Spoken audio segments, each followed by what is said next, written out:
It wasn't too long ago that if you were buying yourself a car at the more budget end of the market, you'd have to sacrifice a few things. Style was usually the first thing. Then there were the modern conveniences, unless they were the real basics like aircon and electric windows. And generally speaking, you were buying old tech. But now, thanks to technology getting cheaper and the demand for small cars on the rise, things are slightly different. Take this Citroen C1 for example, positively reeking of style, crammed with good tech and as modern as anything else on the road. Well, for the most part, as we'll soon find out. The C1 is known as an entry-level option, with prices for the old ones starting at around 120,000 Rand. But much like the options in this end of the market have expanded, so too has the price of the new C1. The cheapest one you can buy, 140,000 Rand. This Airscape version with its semi-convertible roof setup, 195,000 Rand. And at that price, it's starting to encroach on the territory of the bigger Renault Clio and the much more popular Volkswagen Polo. But it is a very well-spec'd small car, and I do think it lives in a category basically all by itself.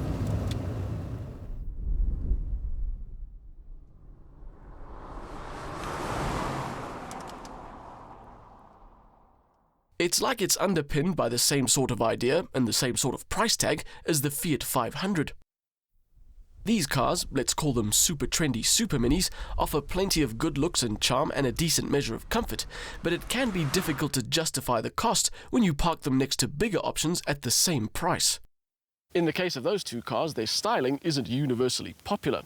I've seen a lot of reaction to the C1, not all of it good. A lot of people would say that this is a face that only a mother could love. I don't know about that. I'm not this car's mother, and I love it. It is absolutely unique. It brings together strong styling ideas in a very convincing way, in a category that you don't always expect to see it in. The whole package is superb. The details, the dimension, the rear lights, they all come together to create something that, at the very least, is difficult to forget. The fabric roof won't be to everyone's taste, but it's also available in the much more sensible shade of black. The C1 cleverly packages its two rear doors, although the design means the rear windows aren't the usual roll-down variety. Once you're in the rear, space is understandably on the small side, with the boot, even though it's bigger than the previous generation, also offering the kind of space that won't handle much more than a few bags at a time. The upside is that this is a superb little cabin, from the way the seat material matches the B-pillar design to the best in-car touchscreen system on the market. The colour scheme might turn a few people off, but you have to admire the fact that Citroen have done something different without sacrificing comfort or spec. Remote central locking, climate control and Bluetooth are all part of the package, along with a USB interface and multifunction steering wheel. Some of the plastics are a little less luxurious than you might expect at the price, but honestly, there's so much else going on in here that you hardly notice them at all. That touchscreen I mentioned includes the option to connect a smartphone via an app, which gives you extended functionality. But don't let that sway your decision.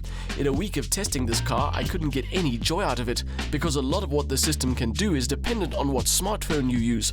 If it's an iPhone, chances are you won't get much more joy than I did. Powering our test car is a 3-cylinder 1200 with 61 kilowatts and 161 newton meters. Generally, it does a very good job, but there are some terms and conditions. You have to concentrate on pull-off, and second gear can feel a little bit long. And then there's the refinement, which I know isn't exactly the strong suit of a 3-cylinder motor, but compared to its competition, this one definitely feels a little old school. At first, I thought this motor was based on the 1-litre unit found in the older generation C1, which might explain some of the roughness, but it turns out this is a completely new design. We've driven a few 3-cylinder motors recently, in the Opel Adam and the VW Up, and they feel a lot smoother and quieter than this thing. It's not enough to detract from the whole experience, because you still have a comfortable ride setup and a very solid feel to the whole thing.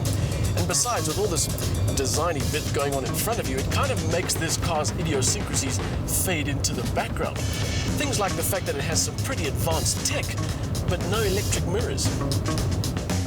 I can't figure out how Citroen can pack a reversing camera into the C1, but then make you adjust mirrors like it was the 1960s. Anyway, the overall impression of the drive in this super trendy Super Mini is still a good one. The Citroen C1 sits in an interesting space. By comparison to its true competition, it offers more style per square centimetre, but a ride that isn't quite as good. Compared to anything else you get at the price, it offers good spec, but not as much space. So if you like your car to be more fashion accessory than everyday tool, the C1 will get you noticed more than anything else for the money.